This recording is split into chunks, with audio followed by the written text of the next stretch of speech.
الرحمن الرحیم، میں ہوں اقبال جنجوعہ۔ ناظرین، آزاد کشمیر بھر میں ٹیچرز آرگنائزیشنز کا احتجاج جاری ہے۔ اس احتجاج میں ٹیچروں کا کیا مطالبہ ہے اور پھر ریاست نے ان کے ساتھ کیا سلوک کیا اور ریاست کی کیا ذمہ داری تھی، اس پہ آج بات کریں گے۔ صدر ٹیچر آرگنائزیشنز مولانا عبدالمنان گوہر، جو باغ سے تعلق رکھتے ہیں، یہ آزاد کشمیر کے ٹیچر جو آرگنائزیشن ہے اس کے صدر ہیں۔ ان کا مطالبہ یہ تھا کہ جو ہمارے سکیل ہیں، ٹیچرز کے جو سکیل ہیں، اس کے مطابق ان کو تنخواہیں اور ان کی مراحت ان کو دی جائیں جو ان سے وعدہ کیا گیا تھا۔ ان کا مطالبہ ہے کہ 2009 کے مطابق آزاد کشمیر کے علاوہ جن صوبوں میں اساتذہ کو حقوق ملے ہوئے ہیں، وہی حقوق آزاد کشمیر کے اساتذہ کو بھی ملنے چاہیے۔ یعنی 2009 میں جو پالیسی آئی اساتذہ کی، ٹیچرز کی، اس کے مطابق جو دوسرے صوبے ہیں پاکستان کے، ان میں جو ٹیچرز کو مراحت مل رہی ہیں، جو ان کو حقوق مل رہے ہیں، وہی حقوق آزاد کشمیر کے ٹیچرز کو اسی اسکیل کے مطابق ملنے چاہیے۔ اس پہ ماضی میں بھی بہت دفعہ اسی طرح سے احتجاج ہوتے رہے، لیکن اس دفعہ کا جو احتجاج ہے یہ میں نہیں کہوں گا کہ انوکھا ہے، لیکن اس دفعہ کے احتجاج میں اس وقت کی اپ ڈیٹ رپورٹ کے مطابق کشمیر بھر سے ہزاروں کی تعداد میں ٹیچرز کو گرفتار کر کے تھانوں میں بند کیا گیا ہے۔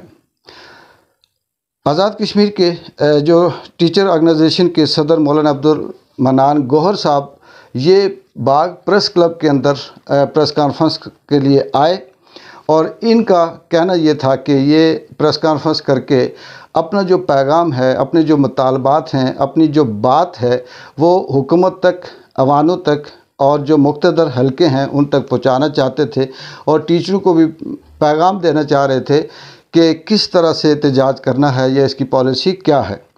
لیکن افسوسناک خبر یہ ہے، بات یہ ہوئی کہ صدر پریس کلب بھی وہاں موجود تھے، اور جو سجاد شہید پریس کلب باغ ہے اس میں صحافی بھی تھے، ڈیجیٹل میڈیا سے بھی تعلق تھا ان کا، الیکٹرانک میڈیا سے بھی ان کا تعلق تھا، پرنٹ میڈیا سے بھی صحافی تھے۔ مولانا عبدالمنان گوہر وہاں پہ بیٹھے ہی تھے کہ باغ تھانے سے پولیس ایس ایچ او سمیت وہاں پہنچ گئی، جس پہ صحافیوں نے احتجاج کیا کہ آپ پریس کلب کے اندر نہیں آ سکتے، ان کو گرفتار اس طرح سے نہیں کر سکتے۔ لیکن ایس ایچ او صاحب نے بات ہے، ان نے ڈیوٹی بھی کرنی تھی، ساتھ جو حکم ہے اس کو بھی ماننا تھا، اور پھر اپنی جو بدمعاشی ہے اس کو بھی انہوں نے بحال رکھنا تھا، تو انہوں نے کسی چیز کو بھی ملوث خاطر نہیں رکھا، نہ ادارے کو، نہ پریس کلب کو، نہ کسی اور چیز کو، اور وہ پریس کلب کے اندر زبردستی داخل ہوئے اور مولانا عبدالمنان گوہر کو اور ان کے باقی جو دیگر ساتھی ان کے ساتھ تھے ان کو گرفتار کیا۔ یہاں پہ بات یہ نہیں ہے کہ ٹیچر احتجاج کیوں کر رہے ہیں، یہ ریاست کے اندر حق ہے عام آدمی کا، ملازمین کا، یا جو بھی ادارے ہیں ان کو آزادانہ طور پر کسی بھی ملک کے اندر اپنے حقوق کی جنگ لڑنے کا یا اپنے حق کی بات کرنے کا، یہ احتجاج کرنے کا حق حاصل ہے۔ لیکن ہمارے ہاں جو گنگا ہے وہ الٹی بہتی ہے، یہ واقعی سچ ہے۔ پچھلے 2-3 ویلاگ میں بھی میں یہ کہہ چکا ہوں کہ جو غلام ہوتا ہے، غلام کو اگر کوئی عہدہ مل جائے یا کوئی اس سے سہولت مل جائے تو وہ یہ سمجھتا ہے کہ ساری دنیا اس کے قبضے میں ہے۔ بدقسمتی سے ماضی میں بھی یہ احتجاج ہوتے رہے، لیکن اس طرح سے ٹیچروں کے ساتھ نہیں کیا گیا۔ موجودہ حکومت جو آزاد کشمیر کے اندر، یہ نہیں پتہ کہ انوار الحق صاحب جو وزیر اعظم آزاد کشمیر ہیں، ان کا تعلق کس جماعت سے ہے، پی پی سے ہے، پی ٹی آئی سے ہے، نون سے ہے، یا کسی اور جماعت سے ہے۔ لگتا یہ ہے کہ وہ کسی عجیب و مخلوق کی جماعت سے ان کا تعلق ہے، اور وہ آئے ہیں، اور انہوں نے ظاہر سی بات ہے جب بیٹھے بٹھائے اگر کوئی چیز مل جاتی ہے تو اس کا پھر استعمال یا اس کا فائدہ، اس کا ناجائز اختیارات کا جو استعمال ہے وہ بھی خوب کیا جاتا ہے۔ انہی کی طرف سے آرڈر ہوئے ہوں گے۔ تو ٹیچروں کو نہ صرف بلکہ میرپور سے یا دیگر جو شہر ہیں وہاں سے یہ اطلاعات ہیں، اور ان کی یہ تصویر بھی آپ دیکھ سکتے ہیں کہ یہ خواتین کو بھی پولیس گرفتار کر کے تھانے میں بند کر رہی ہے۔ اگر ہم بات کریں سویلائز سوسائٹی کو چھوڑ دیں، ہم اس کی بات نہیں کرتے کیونکہ وہ اور ہمارے درمیان بہت بڑا فرق ہے، گیپ ہے۔ لیکن ہم اپنے مذہب کی، اسلام کی بات کریں تو ہم نے تو یہی سنا تھا، یہی پڑھا تھا کہ استاد रूहानी वालद का दर्जा रखते हैं और उस्ताद की जो कदर कीमत है ये बहुत बड़ी है। उस्ताद पे बहुत से हमारे इस्लाम के अलावा भी जो आम राइटर हैं लिख चुके हैं। बाबा इशफाक अहमद रूम में थे, उन्होंने अपने एक मज़मून में लिखा कि उस्ताद अदालत के कटहरे में, फिर वो लिखते हैं कि किस तरह से जज खड़े हो गए जब उन्हें पता चला कि मैं उस्ताद हूँ। वो कहानी आपने सुनी होगी, मज़मून आपने पढ़ा हुआ होगा कि सिर्फ़ एक छोटा सा चलान हुआ, उस चलान की खातर उन्हें अदालत जाना पड़ा। जब जजेस को पता चला कि ये उस्ताद हैं तो वो अदब से खड़े हो गए। इसके अलावा एक और पतरस बुखारी ने भी अपने मज़मून में लिखा हुआ है कि वो जापान के यूनिवर्सिटी के वाइस चांसलर से वो बात कर रहे थे, बाहर निकले तो वो चांसलर के साथ बातों में मसरूफ़ थे। इतनी देर में स्टूडेंट आते और वहाँ से पीछे से सीधे तरीके से आते, आगे से एक जगह से जंप लगा कर आगे जाते और फिर वहाँ से गुज़र जाते। पतरस बुखारी ने चांसलर से पूछा कि ये क्या माजरा है, स्टूडेंट वहाँ से आता है और यहाँ से जंप मार कर आगे चला जाता है। तो चांसलर साहब ने कहा कि मेरा और आपका साया इनके पाँव के सामने आ रहा है, तो अदब से ये हमारे साए के ऊपर पाँव नहीं रखते, ये यहाँ से जंप लगा कर गुज़रते हैं। ये है उस्ताद की कदर व कीमत। मैं ये नहीं कहता कि ये एहतजाज सही है या गलत है, क्योंकि ये होता है और ये हक़ है इनका। मैं ये भी नहीं कहता कि पुलिस ने गलत किया, क्योंकि वो भी हुक्म की ग़ुलाम है, उसने भी हुक्म मानना है।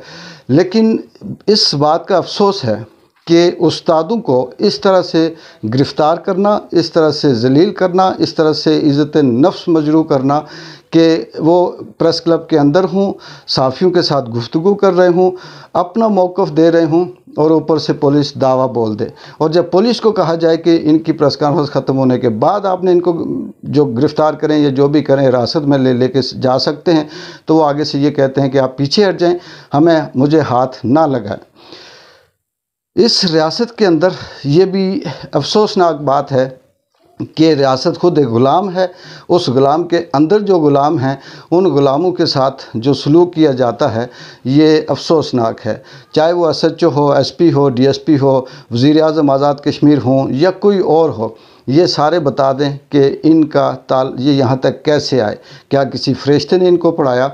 इनका भी उस्ताद हुआ होगा, इनको भी उस्ताद ने तरबियत दी होगी, तालीम दी होगी, तब ये इस ओहदे पे पहुँचे। कम अज़ कम कुछ और नहीं था तो ये अपनी ज़ात की हद तक उस्ताद की कदर करते हुए कुछ तो इज़्ज़त का ख़्याल रखते, और उनके मुतालबात जायज़ थे या गलत, नाजायज़ थे, सही थे या गलत थे, वक्त पे थे या बेवक्त थे, या जिस तरह से भी थे वो एक अलग इशू है। लेकिन टीचरों के साथ ये जो बेहुरमती की जा रही है पूरे कश्मीर के अंदर, इस वक्त तक सैकड़ों की तादाद में टीचर्स गिरफ़्तार हैं, बंद हैं, और उनके साथ क्या सलूक किया जा रहा है, ये शर्मनाक बात है। दूसरी तरफ बाग प्रेस क्लब के जो साफ़ी हैं वो भी सरापा एहतजाज हैं। वो इस बात पे एहतजाज कर रहे हैं कि इदारे का जो एहतराम है, जो इदारे का उसका जो मकाम है, तक़द्दुस है, उसको मज़लूज़ ख़ातर नहीं रखा गया, उसको पामाल किया गया, और उस वजह से भी वो सरापा एहतजाज हैं। लेकिन मैं ख़ुद एक साफ़ी हूँ, मैं साफ़ियों से भी यही कहूँगा कि यहाँ पे जिसकी लाठी उसकी भैंस है, जब चाहो जिसको पाँव तले रूंद दो। यहाँ पे किसने किसकी इज़्ज़त का ख्याल रखना है, यहाँ पे किसने किसके तक़द्दुस को पामाल नहीं किया, ये सब आपके सामने है। तारीख़ भी आपके सामने है, मौजूदा हालात भी आपके सामने हैं।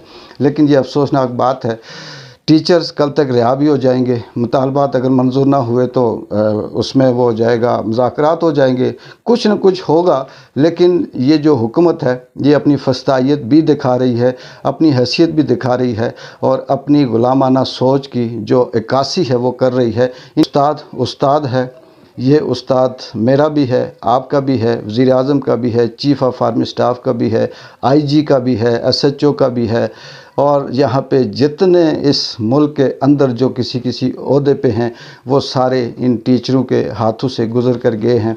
चाहे वो टीचर छोटा हो या बड़ा हो, उस्ताद उस्ताद होता है। और उस्ताद का जो कौम है उस्ताद का एहतराम नहीं करती, जो कौम है उस्ताद का अदब नहीं करती, उनका हाल फिर दुनिया देखती है, फिर वो खुद ब खुद तबाह व बर्बाद होते हैं। अल्लाह ताला हम पे रहम करे। एक बार जिन जो को इजाज़त दें। अल्लाह हाफ़िज़।